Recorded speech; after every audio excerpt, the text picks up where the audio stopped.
Have you ever heard of a ruler so feared that his name became a byword for terror itself? Today, we're diving into the turbulent life of Ivan IV, better known to the world as Ivan the Terrible. But was he just a bloodthirsty tyrant? Or was there more to his story? Let's find out. Ivan was crowned Grand Prince of Moscow in 1533 when he was just 3 years old. Imagine a toddler on a throne. His childhood was anything but a fairy tale, surrounded by scheming nobles, called boyars, who fought for power after his mother's death. Young Ivan grew up in a world of betrayal and constant danger. This early trauma likely planted the seeds of the deep paranoia that would define his later years. When Ivan finally came of age and took full control in 1547, he crowned himself the first Tsar of all Rus. This wasn't just a title change, it was a powerful statement. He saw himself as the heir to the Roman and Byzantine emperors, destined to build a mighty, centralized Russian empire. And for a while, things looked bright. He introduced legal reforms, created a standing army, and modernized the government. He also expanded Russia's territory dramatically, most famously by conquering the Khanates of Kazan and Astrakhan, opening up the vital Volga River trade route. These early victories were huge and celebrated across the land. But then,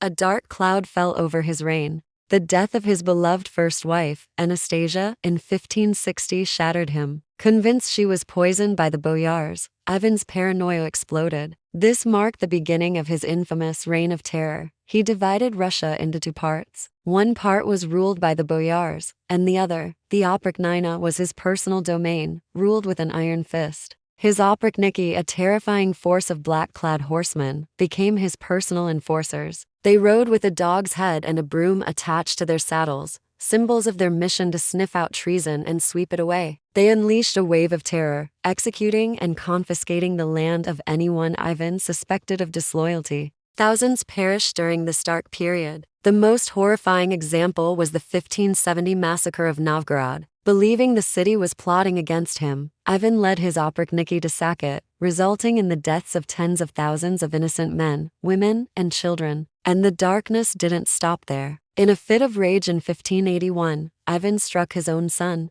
and heir, also named Ivan, with a pointed staff, killing him. This personal tragedy had devastating consequences for Russia, as it left his intellectually disabled younger son, Fyodor, as the heir, paving the way for a succession crisis known as the Time of Troubles after Ivan's death. So, how do we remember Ivan the Terrible? He was undoubtedly a brutal, paranoid, and cruel ruler. His actions caused immense suffering and left deep scars on Russia. Yet, it's also true that he was a nation builder. He crushed the power of the old nobility, centralized the state, and expanded Russia's borders, laying the foundations for the powerful empire it would become. His legacy is a paradox. Was he a mad tyrant or a visionary, albeit ruthless leader? The answer probably lies somewhere in between. Ivan the Terrible remains one of history's most complex and controversial figures, a man whose reign was a mix of brilliant state-building and horrifying brutality. What do you think? Was Ivan more of a monster or a maker of modern Russia? Let me know your thoughts in the comments below. Thanks for watching, and if you enjoyed this journey into the past,